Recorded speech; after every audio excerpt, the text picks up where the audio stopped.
welcome to the Figures and Flippy Shit podcast, where we are going to change it up a little bit. If you watched or listened to our podcast before, we kind of listed a weekly recap of WWE, AEW, and NXT, but this week we are going to change it up. We're going to list our top 5, if we have 5 moments of the week that we didn't really like, but then we're also going to list our top 10 moments of the week. We'll start with our dislikes. We'll get the negative out of the way first, and then we will, whenever we do the top 10, we'll start at 10, work our way down, and if one has already been discussed, we'll just kind of move on to the next top 10, because I'll list my top and then you'll list yours. But remind everybody though, like our stuff, follow, subscribe, however you're listening to it, whichever one that you do, and then leave a comment. Let us know what your top moments were, what you disliked, just so we can talk about it. So do you want to go ahead and get started with our dislikes? Yeah, let's start with those. So I only had 2. I know you had a top 5 though. I had a full 5. So I will go ahead and, since you only had 2, so we can't really do the back and forth, I'll go through my 5 and then you can go through yours, unless yours apply to mine as well. Yes. Okay, so my number 5 dislike for the week is it's looking like AEW is going to go double pay-per-view with All In and All Out. And not even have a package deal for the two, which I think is really going to kill All Out's numbers, because, times are tight for pretty much everybody right now. If you're not already rich, you're probably struggling. So I think it's very tone deaf of AEW to expect people to fork out $100 over a week for 2 pay-per-views. I agree with that, but have they really said it was a pay-per-view? They've given us nothing about All Out. Yeah. So I heard that people thought that All In might be like a TV special or something. Maybe that's what All Out will end up being. But I think AEW needs to give us some information about All Out to know, because, we have Payback that weekend. Yeah. So, we're going to be spending money there, so we're not going to be buying. I already told you I don't want to buy All Out. I'm fine buying All In. Yeah. Because I think All In's going to kick ass. It's going to be a great crowd. And it definitely feels like they're building it to be like the big show. Yeah. So the only match I know so far that's booked for All Out is Darby and Luchasaurus. So I don't know what else is going to happen with that. But I think it would be a mistake to have that be a pay-per-view on its own with its own standalone price. I think you might be able to convince people more if you did a double package, and instead of one for $50, you did 2 for $70 or 2 for $75. Yeah. I think you'd be more willing to get people that way, but there's just not enough money to go around for people to pay $50 twice in a week for wrestling pay-per-view. Agreed, yeah. Number 4 for me is the lack of time that AEW gives its women. So this week, that kind of goes into my number 2. This week, Hikaru Shida and Anna Jay main evented Dynamite again, which is good for them, but I don't even think we started their entrances till 9:49, 9:48. They only had 10 minutes. Yeah, and was it a spectacular match? No, but a lot of it felt rushed, and I think if they would have had more than 10 minutes, I think that would have been fine. And they kind of did that on Rampage also. They gave the women the main event spot with Saraya and Blue Sky. Sky Blue. Oh my gosh, yes, yeah. Sky Blue. Which actually ended up being a better match than I thought it was going to be. Yes. But at this point, Outcast matches are becoming a lot like Roman matches, where it's just constant interference. The only time anybody got the upper hand on anybody was Willow in the Owen Hart tournament. Yeah. And I honestly, I think, they focus so much on the Outcast. I think that's part of what takes it away from the women. And the Outcast story has kind of been a letdown.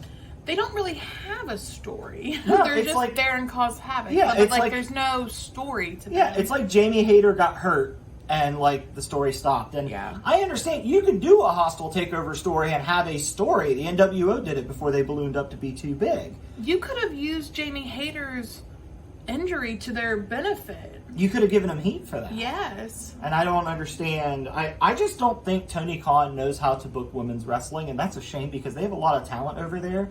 And they could be even better if they were given longer than 10 minutes a week. Yeah, agreed. I think you have enough women's roster that you don't need to just hold it to one women's match on Dynamite, one women's match on Rampage, one women's match on Collision.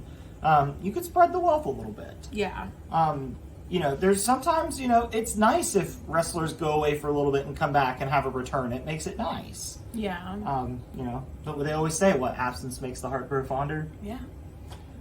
Number 3 for me, I don't know why AJ Styles and Karrion Kross are still feuding. That was my number 1. Yes. I don't understand why that feud's still going on. I think the way the match ended, maybe he's going to end the feud, or maybe Michin and Scarlett are going to go off on their own. I don't know.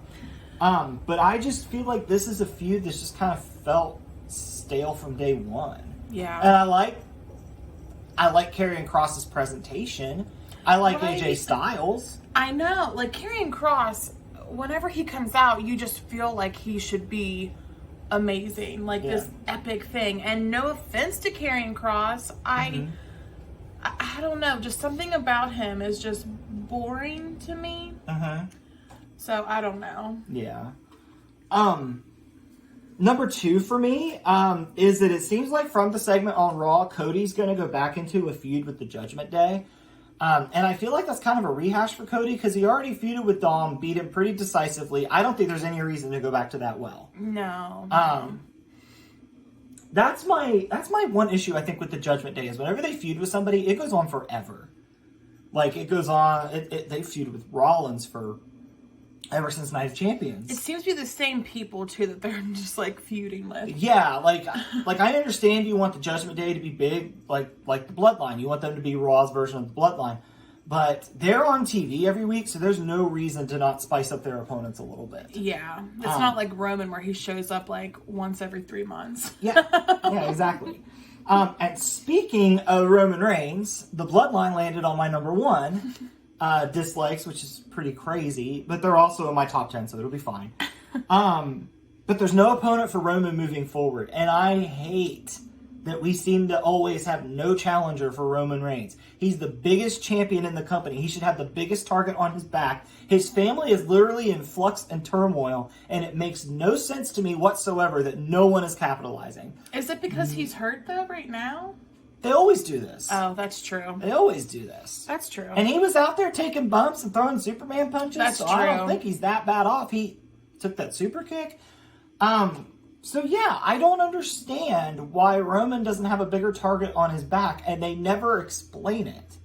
I understand he's the most dominant champion, and they may see this as, not fruitful to chase him. But with his family in flux, I don't understand why nobody's taking more shots. I'm tired of Roman having one opponent at a time. I want a cluster of people to be hungry to go after Roman. Christ, SmackDown had 6 people, 7 people in the World Heavyweight Raw exclusive title thing, but nothing for Roman. You just kind of have to stumble across Roman to feud with him. I mean, if you look at it, the last person that entered a feud with Roman Reigns in the last, 9 months was Cody Rhodes. Everybody else was in proximity. Sami Zayn was in proximity. Kevin Owens was in proximity because of Sami Zayn. Jey Uso was part of the bloodline and turned on him, so he was already a part of that story. Yes. And it really bothers me that there's not more fresh challengers for Roman. However, I am hoping that Bobby Lashley takes a crack with the Street Profits. Yeah. Because I think that would be a really fun feud. And I think we need to do something for Roman that's an outside force trying to get in again like Cody. Yeah. So I don't like that we don't seem to have an opponent for Roman moving forward. Roman should always have somebody ready to step up and try to take that down. Yeah. Gunther's a long-reigning champion that's dominant. No one's afraid to step to him. True. Very so true. I need more people to step up and get in Roman's face and challenge him for that title. Yes, I agree. Yeah. So that took care of my 5 dislikes this week. Those are the things that kind of irked me the most. Yeah. I only had the 2 things. Yeah. And I think a lot of this is easy to turn around. Like I said, AEW, do a deal on your pay-per-views. Book the women for more time. AJ Styles and Karrion Kross, end the feud. Cody, give him someone else. Roman, give him someone. There you go. You can fix all those pretty easily. Yes. Yeah, I don't ask much. No. I don't ask for much at all. Nope. But I think it's time to get positive. Yes, it's time to focus move on what we like. Yes, so let's move to our top 10. All right. Okay, Okay, so we'll start with your number 10 first. All right, so my number 10 top moment of the week was whenever Shinsuke turned heel on Raw. That's on my list as well. I love a heel Shinsuke. Yeah, and I love that there's a reason for it, because commentary said he's been frustrated. It's been like irritated. a build up to this, so I love whenever Shinsuke's heel. Yeah. I hope we get his music back the way it was before. How it was like, remember the last time he was heel, his music turned a little bit? He had a rap in it. Yeah. I hope they do that. I hope his entrance goes back to being more heel-like. I just love a heel Shinsuke. Yeah, Shinsuke plays the devious little shit very well. He does. He does. definitely does. And I don't mean anything the way I say this, but he just has a very mischievous face. Like, his face, he always looks like he's up to something. He always has, like, a whole bunch of... He has very different, like, a lot of facial expressions. Yeah, he's a very expressive man. He is. Yeah. Yeah. But yeah, he just has, like, a mischievous you could kind of tell that, like, he just looked like a little shit whenever he was turning. Because, like, at the end of the match, like, he didn't really celebrate because...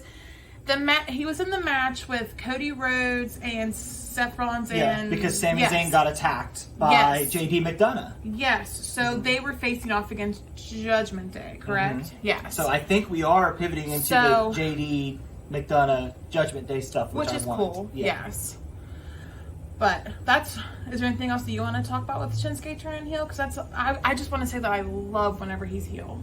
I honestly, I'll spoil a little bit. This was number 3 on my list, not necessarily because of Nakamura's heel turn, but it means that Rollins is done with the Judgment Day. He can move on to someone else. Yes, that'll be a fun And this is coming from somebody that loves the Judgment Day. Yes. But, I mean, I think, SummerSlam to me is a pay-per-view that's, like WrestleMania, is a feud ender. We should be coming out with fresh stuff out of SummerSlam. Yeah, I agree. Yeah, so that's on my list as well. So when we get there, we'll just hop right over. Okay, well, what's your number 10? My number 10 is that Austin Theory is no longer U.S. champ. That's on my list as well. Austin Theory was just, a lot of people have felt that Austin Theory's kind of landed flat. Like, the Cena win didn't really do anything for him like it should have. I think had the match been better, I think that would be a different conversation. I think he could have been elevated from it. Yeah. But it definitely seems like they kind of need to go back to the drawing board a little bit with Theory and give him some things that make him more interesting, because he just kind of seems like a garden variety heel. He does. Like, there's nothing really about him that sticks out, and that's a shame, because in the ring, the dude's fantastic. Right. He ended up, actually, the way the story played out was he hurt Santos before their match, and he just kept hurting Santos. He just kept attacking. Yeah, so Adam Pearce let Rey Mysterio go in Santos' place, and Rey Mysterio beat him for the title. And that match between Theory and Mysterio was really good. Theory brought it. Yeah. I have no question that Austin Theory's excellent in the ring. Yeah. Plus, I think we're going to kind of start teasing that maybe Santos is a little irritated that Rey won the title with his shot. So I wonder if Legado Del Fantasma's going to again. But Santos was telling him, go get it for us. Go take that for us. Yeah, but I think that's going to eat at him after a while. Might, yeah. Plus, Santos is a natural heel. So I think, I don't know. I just worry the LWO's not long for this world. I love heels. So, like, I'm here for... Yeah. But the main takeaway is Austin Theory is not champ anymore. We can go back to the drawing board with him. We could do some interesting things with him. Yes. I don't think we need to go as far as Noam Dar being essentially in a coma over the Heritage Cup.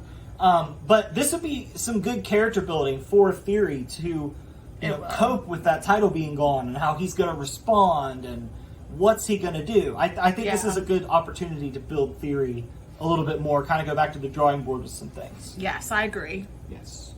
So your number 9. My number 9 was the New Day returns. Kofi Kingston's back. Was Xavier Woods hurt also? No, I think he was just off TV because they didn't really have anything for him. Well, Kofi and Xavier Woods are back, and I just love their positivity.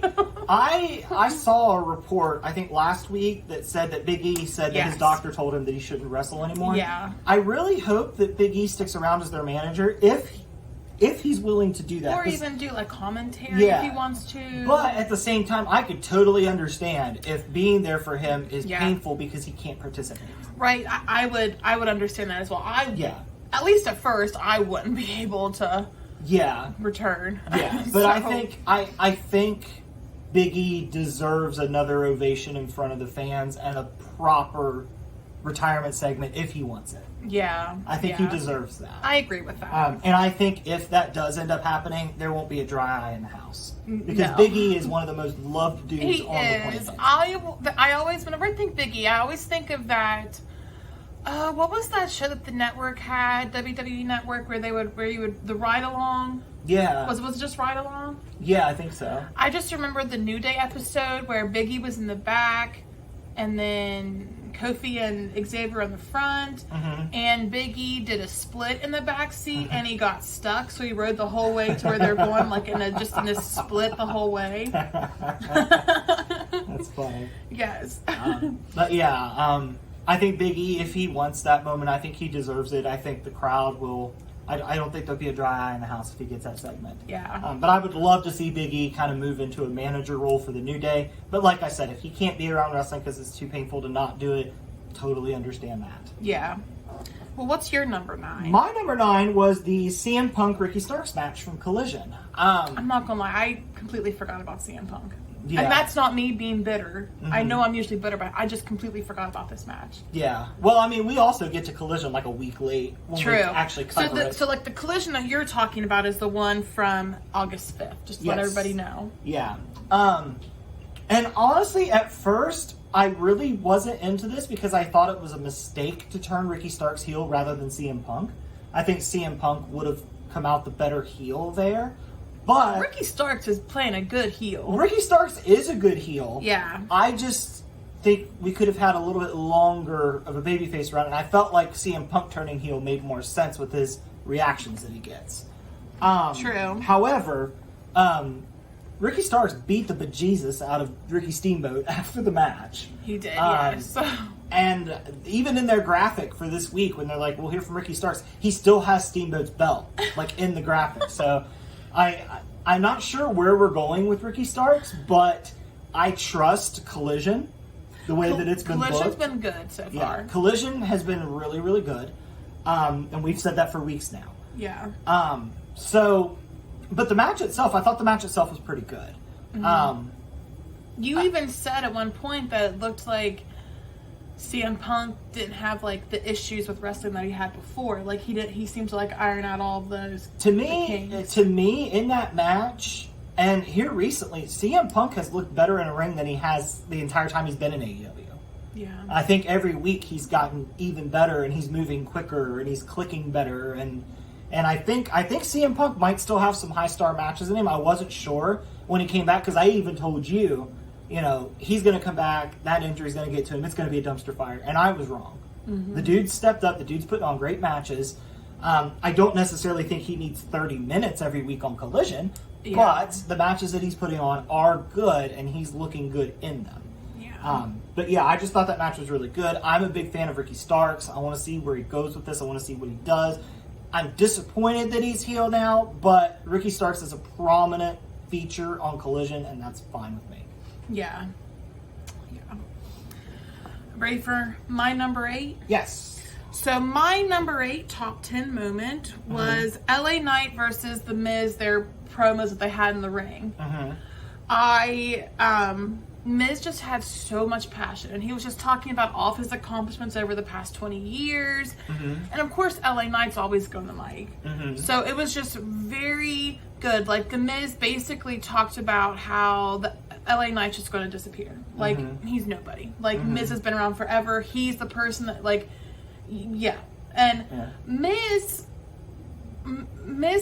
I always forget how accomplished Miz is because sometimes he's booked like the goofy wrestler, Yeah. But I forget that he is accomplished. So that I feel like that promo really helped Miz out to make us remember, hey, I've been here 20 years and I've done a lot in my career. Yeah. And I think LA Knight did an excellent job, of course, standing up to the Miz's promo. So I just thought it was really good. I saw a lot of people online that felt that maybe Miz kind of outshined LA Knight a little bit. I do feel like Miz's side was stronger. Because there were some every week, and I'm not saying there's anything wrong with this, but every week LA Knight kind of messes up his words, which I'm not critiquing that because I do this every time on the podcast. So I'm not critiquing that, but Miz just has flowed smoother. Like, he just had a lot more passion behind it. Miz is second to none in the passion department when he gets rolling. Yes. That dude. It kind of reminded me of the passion he had whenever he was on, what was it, Talking Smack or something, and he was talking to Brian Danielson. Daniel Bryan in WWE, he was talking to him, and it kind of felt like that kind of passion. I just really enjoyed that. Yeah, and if these two are going to feud moving forward, which they're on different shows, so we'll see. But it's kind of a fun idea that they might feud from afar. Oh yes, because LA Knight did show up on Raw for this to happen. Yeah. So. So yeah, it was a great segment. The Miz proved again why he's so good on the mic and he's so reliable. And like I'm in the same boat as you. I forget just how much he's done and how good his career has been. Yes. The dude, it's so funny. Nobody thought he'd make it because he came from reality TV, and he's got to be one of WWE's best heels. Yes, and he has like that story from where he first started. Like the wrestlers wouldn't let him change in the locker room, so he literally had to change like in the restrooms and So Miz has come a long way, and I'm very happy of like the respect that he has now backstage. Yeah. So I'm very. And from what I understand, you won't meet a nicer guy. We kind of gathered that too, just whenever, we've never met Miz, but whenever we were in Pittsburgh, and we were kind of standing where the wrestlers like drive in, and Miz pulled up, and he was a heel, like he kind of did like a thumbs up, thumbs down, like to this little kid, like he was interacting with the little kid. He did more than John Cena did. Just want to point that out. So, yes. But yeah, I think that was a great segment for both guys. That was the chance to put LA Knight in there with a heavyweight on the mic to make sure he could hang. And it gave Miz a chance to do what Miz does best. And that's get fired up and feel like he's being wronged. Yes. All right, so my number 8, this will be a short one because we kind of talked about it already. My number 8 was Roman eating shit again. So that's on my list also. Yeah, so when Jay and Jimmy were kind of having their back and forth on SmackDown, and Jimmy was like, I didn't want you to turn into Roman, I did this because I love you, the whole brother thing. I think it's going to come out that he was a little jealous, but we'll see. But Jimmy left the ring, and Jay's just standing there, and then Roman starts laughing, and whenever Roman laughs at the Usos, it's the most obnoxious bullying laugh I've ever heard. And he just looks like somebody just gave him, I don't know, to steal something from Simon Miller. It looks like somebody told him he's going to get ice cream every day for the rest of his life. And he's just laughing, having a good old time, and he's saying, there's never been a better time to tell you I told you so. And Jay just kicks him again. Yes. Like, I love in this whole thing with the Usos, like whenever Roman just starts to get a little big, he just eats a super kick, and he sells it every time like he's been shot. He does, and it's hilarious. He's so good at selling. I get annoyed because he doesn't do much anymore, and he's such a big deal that annoys me. But he's so good at selling. Yeah, when he's so good at being the heel. When Roman's in the ring, I remember why they strap the rocket to the guy. Yes, because it's not very often he gets in the ring, but when he does, I would say 80% of the time he creates magic. I agree. And you know why he's their top guy, and his selling is phenomenal. Yes. When he wants to sell, his selling is phenomenal. Yes. Especially in the matches where it just feels like he might lose, like the Cody match, the Drew McIntyre match in Wales last year, Clash at the Castle. It seems like whenever the possibility is there that Roman's going to lose, his selling goes up. It does, yes. Which I think adds to the heartbreak even more when he ends up winning it. So, yes. Good on you, Roman. Fuck you, but good on you. I love this was your... I was going to flip him off, and I was like, no, I'm not going to do that. I'm not going to do that. Read between the lines. Yeah. Read it and weep. Isn't that what the Young Bucks say? Read it and effing weep. Read it and effing weep. Yeah. All right, so you're number 7. So my number 7 was from Collision on August 5th, and it was Chris Statlander versus Mercedes Martinez. That was a good match. It was such a good match. Collision, I feel like, does better booking the women than Dynamite. Yeah. I mean, I know that Ring of Honor is supposed to be better booking women. So, like, why Tony Khan does well with half of his shows and not the other half with women, I don't know. There's people that think that Dynamite has a lot of big personalities that demand a lot of TV time that might be downplaying the women, because you have the Elite, the BCC, and Jericho, which are usually big chunks of the show, and MJF.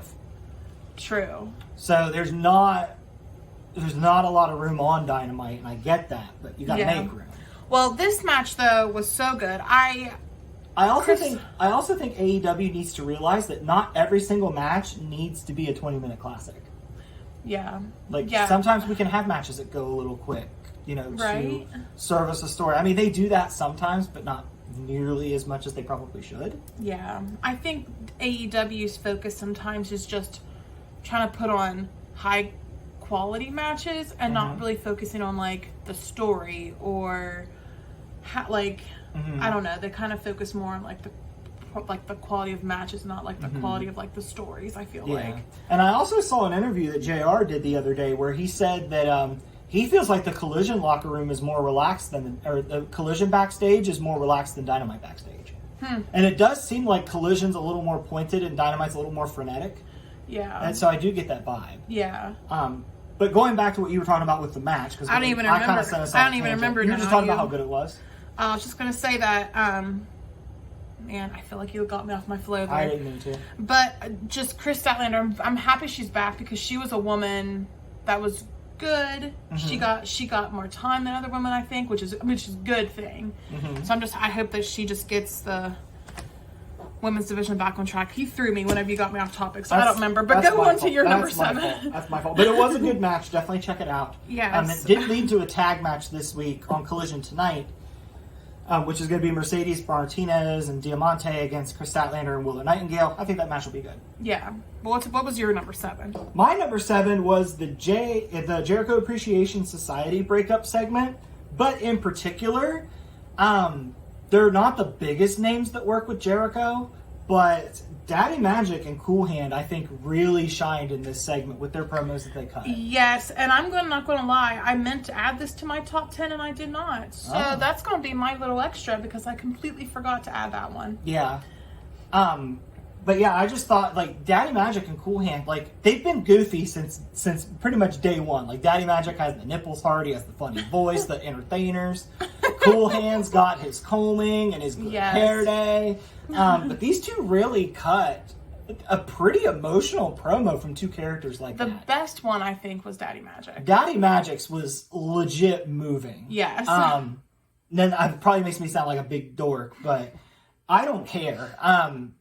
That Daddy Magic segment where he cut that promo, I totally think now, based on that promo alone, I think 2.0 need to be a higher ranking tag team. Yeah. I think we need to do something with them. I think the crowd could end up getting behind them. Yeah. Daddy Magic already has a lot of fans, which we saw on the cruise. We've seen when we go to shows. Yeah. Daddy Magic's pretty over. Yeah. And I don't think it would be hard to get Cool Hand there with him either. But no, I like the segment as a whole. I like that Jericho is doing something different than he's done in AEW. But I just really wanted to spotlight those two. I thought those two had the best promo out of everybody in the group. Yeah. So kudos to them. More Daddy Magic and Cool Hand promos, please. Yes. I'm fine with that. Yes. Okay. So my number 6. Mm-hmm. So mine was Noam Dar loses his fake Heritage Cup. This would have been number 11 for me. So basically Noam Dar, he lost, so weeks ago, forever ago, he lost his Heritage Cup to Nathan Frazier. Yeah. But then his, the Metaphor crew, they found him this new Heritage Cup. So then his thing was he never lost it because he had his friend go out or fight Nathan Frazier. So he technically never lost it. So Tyler Bate heard him talking shit about how he was the winner. So he came up and was like, I want to challenge you for it. And Noam Dar loses. Yeah, so he lost his fake cup. Yes. So now Noam Dar lost the actual Heritage Cup, which then sent him into this like comatose state. So now he lost his fake Heritage. So his second Heritage Cup he's lost. So I don't know what's going to happen. I really wish that they go for a third Heritage Cup and he lose that also. Well, Tyler Bate gave it back to him. Oh yeah, because he's going to fight Nathan Frazier to like combine it. Yeah. I just really want him to like lose it and get like another third one. I like the story that I saw that somebody proposed on Reddit during the live feeds. Is they said it'd be funny if Noam lost that one, and then Noam got a third one, lost it, or got a second one and lost it, got a third one and lost it. And then there's a match for all four of them. Noam Dar wins that match, and all four members of Metaphor have their own Heritage Cup. That would be kind of funny because they would be so annoying with those. Yeah. That would be hilarious. It would. This Metaphor group is, it's very stupid, but I enjoy it. It's such a variety. Like, Noam Dar is like the nerd, I feel like. But like, they're just, I don't know, they work together somehow. They do, and it's like four of the most random people. But they bless them, they make it work. Yes. And they entertain the hell out of me. Yes. Well, what was your number 6? My number 6 was the Adam Cole MJF stuff. In particular, mine, I'm just going to say it now, was when MJF throws balls at children. Yeah. It was a very funny segment because he was just like, and they played it up so dramatically, like it would go in like slow-mo when he hit him. The kids were all laying on the ground, they look dead, like, and then this one girl, like, oh my god, she like is like the sole survivor and flips off, because Adam Cole was trying to tell him, you can't do these things, Max. And then a little girl comes up and flips off Adam Cole. Well, MJF also didn't even want to be there. That's true. At first. That's true. That's why he was hurting the children. Yeah, he didn't want to be there. But I also go ahead. I was gonna say, but Adam Cole tells him one more to get the little girl that called him a nerd and flipped him off. Yeah, that was funny when the little girl flipped off Adam Cole. Yes. I honestly thought they were gonna threaten to hit her with a double clothesline. Oh god! So when he told her to throw the ball at her, I was like, okay, that makes more sense than double clotheslining a child. That makes more sense. But I also like the in-ring stuff they did. So they called out Aussie Open for the Ring of Honor Tag Championships. That's going to be on 0 Hour, and they're going to main event All In. So they're getting on the biggest wrestling show of all time twice. So I think we can tell who Tony Khan's favorite kids are. But Roddy Strong. Oh Roddy my God, Strong. Roddy Strong. Like, they're starting to do this. You just hear Roddy Strong. Adam! It's like this jilted lover. Yes. And he just comes out and he's so angry. He's still got his neck brace on that Samoa Joe did. He's never even addressed that. But he just comes out and he's just like I say, he's like a jilted lover. And MJF just runs him down, calls him bland, generic, creator wrestler, all that stuff. And Adam Cole and Roddy Strong like hugs the king. The Kingdom comes up and hugs Roddy Strong and consoles him.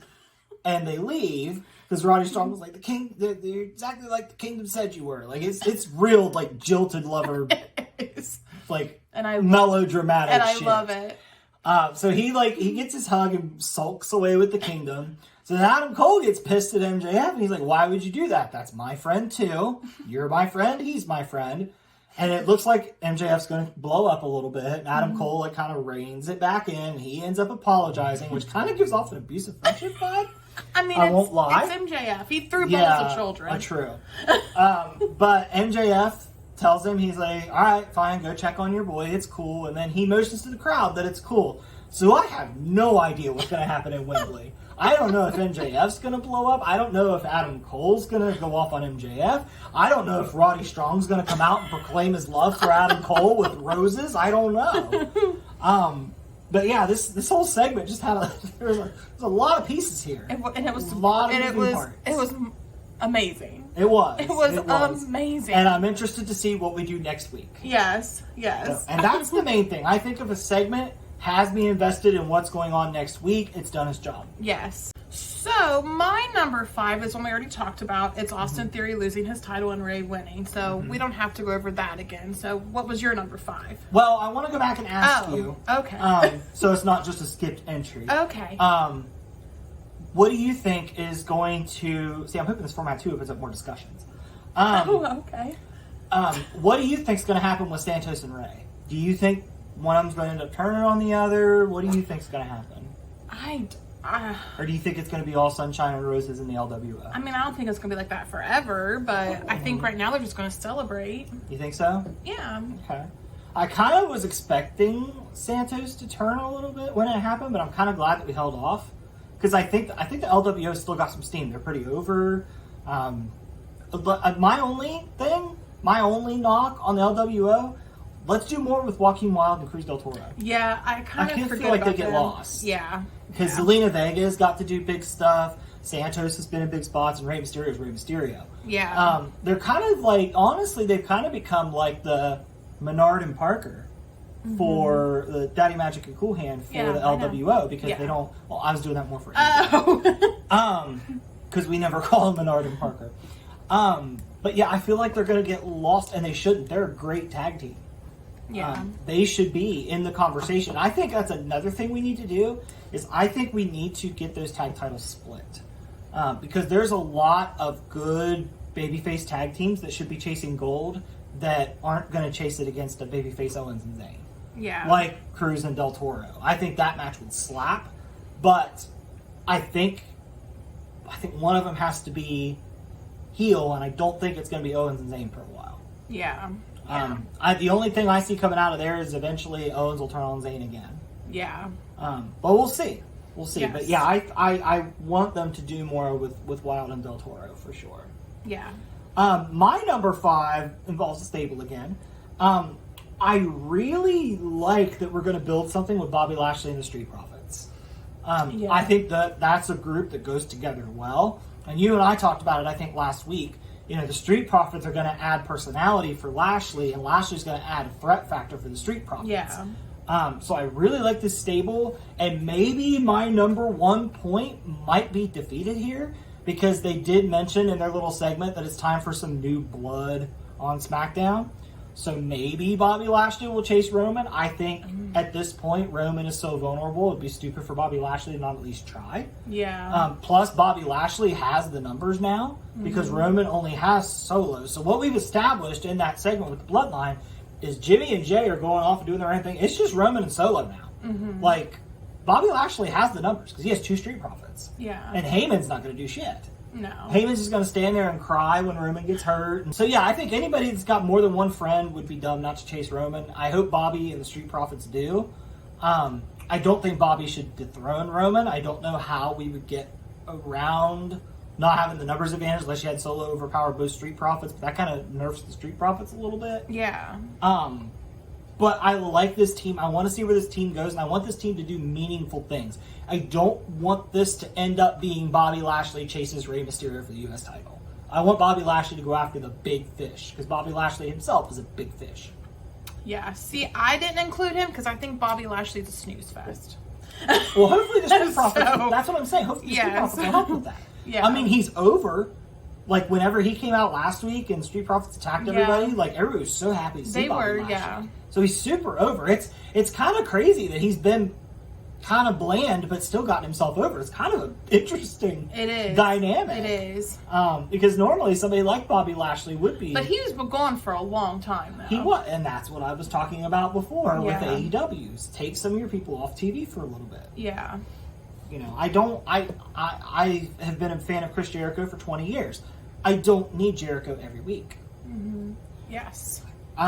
So my number 4 was just the Bloodline stuff again. Roman showed up to work and all that went down. So yeah, that was my number 4. But the question is with everything the way it played down, when are we going to see Roman again?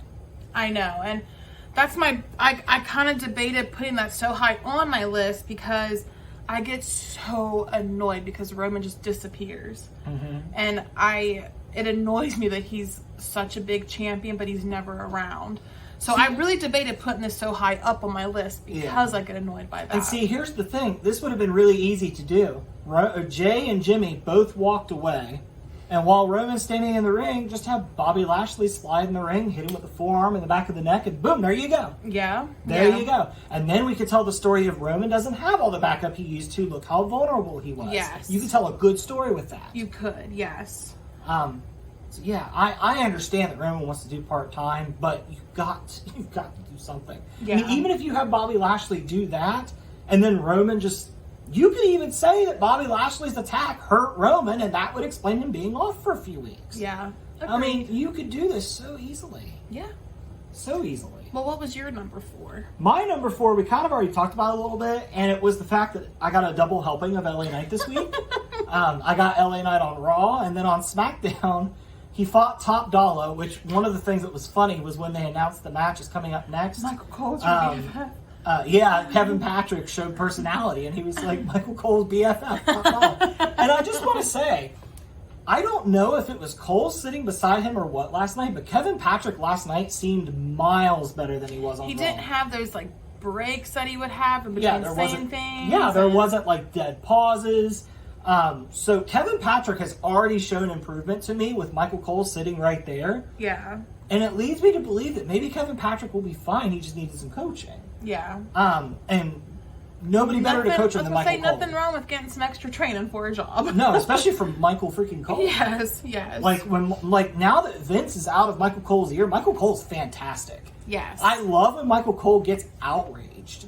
Like when he gets to show personality and show, some passion for the product. I think it works for him. Yeah. Like in the Cody Brock match when he was like, "Damn it, Cody, stay down." And last night he was I can't remember what happened, but he was so outraged at something, but I don't remember what it was. It was Austin Theory.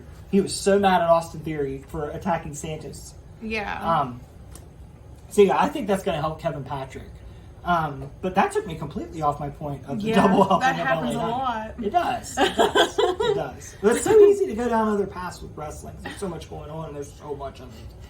I feel like I do a pretty good job for the most part staying on topic. Yeah, but I feel like you have to make an active effort to do it. But yeah, double helping of LA Knight. I know a lot of people like, the brand split means nothing. If I get LA Knight twice in a week, shut up. I'm fine with it. Okay.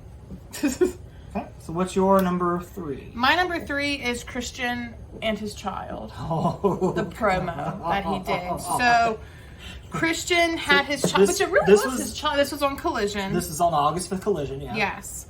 And I'm pretty sure it was it was his kid, right? Yeah, and he was just so, formal about it. Like, this is my child. Like, yes, he literally, was holding on to her. The girl at one point, so he still has his belt on his shoulder, and the girl at one point asks, "Can I have your belt?" Mm-hmm. And he was like, "No, because she didn't win it." Yeah, and then he told the security, "Did you win this belt?" Right, and then he told security to escort his child out of the building to get her out of there. And we're not doing it justice. No. You have to see Christian do this with the disgust on his face. And for Luchasaurus his is own just child. standing behind him. Yeah. While Christian's talking about that being his belt. And how Luchasaurus doesn't bust out laughing is beyond me. Right? And it's just so funny because he told his girl, "No, you didn't win this belt," and neither did he. Yeah. So Luchasaurus won this, but Christian, I've never seen Luchasaurus carry that belt. No. And he always tells other people how delusional they are. So yeah. I just love Christian. And I love that before he was doing I mean we. He's dropped the I mean we altogether. Oh, yes. It's all about him now. Yes. And I love it. Yeah. But yeah, you have to go watch that segment because just the look of disgust on Christian's face dealing with his own child is just, it's something else. Yes. Did you win this belt? Yes. And then the little girl the whole time just looks like she doesn't want to be there. Yeah. It was. Heel Christian's a freaking treat. Yes. He is a treat. He's the gift that keeps on giving every single day. Yes. And I really hate that I only see him on Collision. Christian is somebody that I would love to see twice a week too. Yes. But I get it. He's an older guy. He probably doesn't want to travel 2 places in a week. But yeah, heel Christian just is. It's awesome. He's the best heel AEW has at this moment. Because MJF is off doing his whole stuff. That's true. But even then, MJF sometimes kind of runs back the same beats and with his heelness. Christian always finds a new low. And he always finds something to do that makes him a bigger piece of shit than he was the week before. Yes. I don't know how he's going to top calling security on his own daughter, but I know he will, and I can't wait. I mean, we also thought that whenever he literally looked at Jungle Boy and was like talking about his dad, and he was like, "Oh wait, your dad is dead." Yeah, so... and then that evolved into, "I wish your whole family was dead." Yes. So, Christian. And it's so funny. I saw a comment the other day, and I 100% agree. I remember when Tony Khan announced that he had signed Christian, and people felt so let down. Right. Oh, I think everybody's eating crow now that said that. Because I never see... Like, I see a lot of people dump on a lot of segments through the threads that I'm on. No one ever dumps on Christian. Everybody loves what Christian's doing all the time. Yes, it's great. He does. And I just love that he finds new ways to invent... Or he finds new ways to become the biggest asshole in the world. Yes. And he's so good at it, too. Yes, he comes off as just so smug and smarmy. Like, he did an interview where they asked him why he wrestles in a turtleneck. And he said, "I wrestle in a turtleneck because I'm better than everybody here." And I'm like, Jesus Christ. Yeah.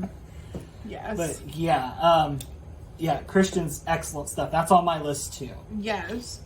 My number 3, we already kind of talked about, was the Nakamura heel turn. And like you said, I love how you could kind of see it coming because, like, Cody and Rollins and Zayn, because Zayn had come out to help. Yes. Because he had that weird elbow. Yeah, I don't know what the hell was going on with Sami Zayn's elbow, but it freaked me out. But anyway, they're up there celebrating on the turnbuckles because Sami Zayn helped him win. And Nakamura's in the 4th one, but he's not on it. He's just standing there watching the other guys with his grin on his face. I mean, and at the same time, it's Shinsuke. He does weird things. So, you probably didn't think much of it. I don't know. Yeah, you just probably thought, like, oh, Shin doesn't really get up on Shinsuke's just being Shinsuke. Yeah, he doesn't really get up on the turnbuckles and do things. But we should have known because he had his back to the crowd. Like, he wasn't really engaging with the crowd. And he didn't really stick around for a beatdown or anything. He just Kinshasa Rollins, and then out he went. Yeah. And Cody's just like, "What are you doing?" So, I'll be interested to see... I'm interested for the Rollins and Nakamura feud because they fought a few years ago at Survivor Series and it was really good. Yeah. So I'm excited for that. I'm excited for Nakamura to do something. I'm excited that Nakamura's on TV because he's still really good.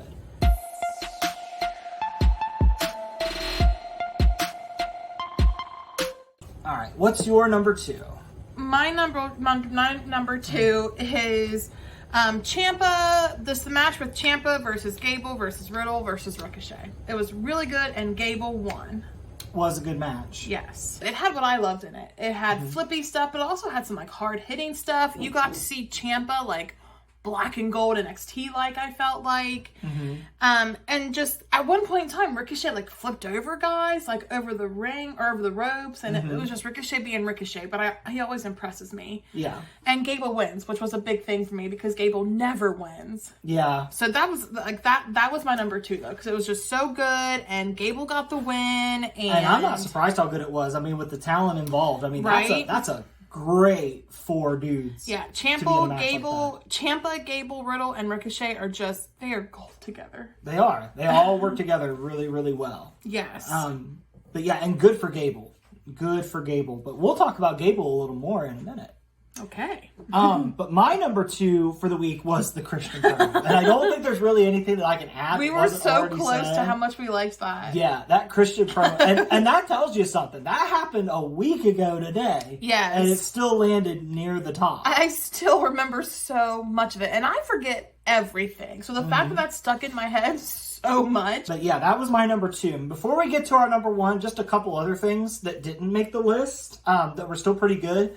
The Blackpool Combat Club and Lucha Brothers had a match this week. That was on my potential list, yes. With the Blackpool Combat Club, the only reason it didn't make my list is I'm not quite sure who they're feuding with. Are they feuding with the Death Triangle without Pac? Are they going to feud with somebody else? I mean, they're definitely done with the Elite, which is good. Because I think that story ran its course. Yeah. Are they kind of biding their time till Eddie Kingston gets back from Japan? Are they going to do something with Eddie Kingston? Because I think there's still more meat on those bones with Moxley and Kingston. Yes. Especially if Bryan Danielson's coming back next month, like AEW shooting for, or early October. So that was some good stuff that happened there as well. So I always like the Blackpool Combat Club. I like everybody in that group. Yes. I think everybody fills their role well. Yes. I'm interested to see where we go from here. So that was something that happened this week that we didn't necessarily mention, but was still pretty good. Also, next week, we're going to get the conclusion to Becky Lynch and Trish Stratus. Should have happened at SummerSlam, but that's just beating a dead horse. I'm interested to see where Becky goes from there. They kind of teased a feud with Shayna Baszler, which I think would be really good for Shayna coming out of that match with Ronda, or we'll call it a match. I don't really know what it was at SummerSlam. I just know it was it. It took me a minute to get back in the show after that match. What were your thoughts on SummerSlam itself? 'Cause we didn't really discuss it.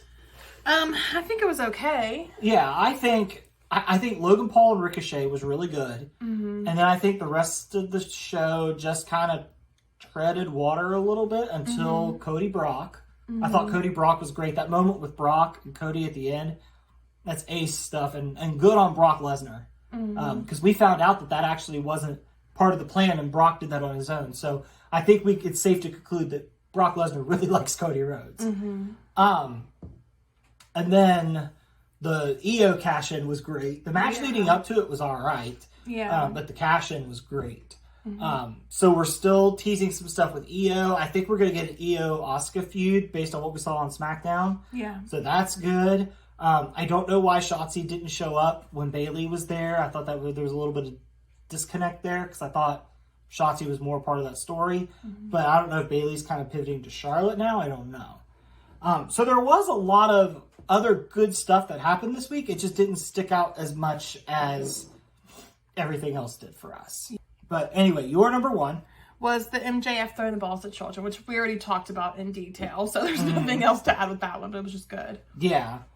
My number one for the week had to do with the four-way that you had, which the match itself was great. But my number one moment specifically was that Gable got his moment. I've been a fan of Chad Gable for a few years now. Like, even when he was with Shelton Benjamin doing the shoe stuff, I was a big Chad Gable fan. I thought American Alpha was really cool. I liked them. So to see Gable get that moment where he got to celebrate, he got to carry his kid around the ring and celebrate with him. Yeah. It was in his town. I thought that was really great that Gable got that opportunity. Yeah. And I think that him and Gunther are going to put on a classic, and I hope they do it in front of us at Payback. Yeah. But I just thought that was a really nice thing to happen to somebody that's been in that company for a long time and hasn't necessarily seen the best things come his way while he's been there. So for me, that was really great. That really warmed my heart as a Chad Gable fan, because that dude, I think he's one of the most underappreciated people on their roster. He's so good. He's a great character. He's a great wrestler. And for him to get that moment and to get to celebrate it with his kid in his hometown, I think that's a moment Gable will remember forever. For sure, yes. And he deserves it. Agreed. Absolutely deserves it. Agreed. So that takes care of our top 10 of the week for wrestling and the things that we would like to kind of see change, our dislikes. So, let us know what you thought in the comments about the new format. If there's anything that you thought that was unjustly left off the list, let us know. Give us your thoughts and opinions. Follow us on all the socials. You want to tell them the socials?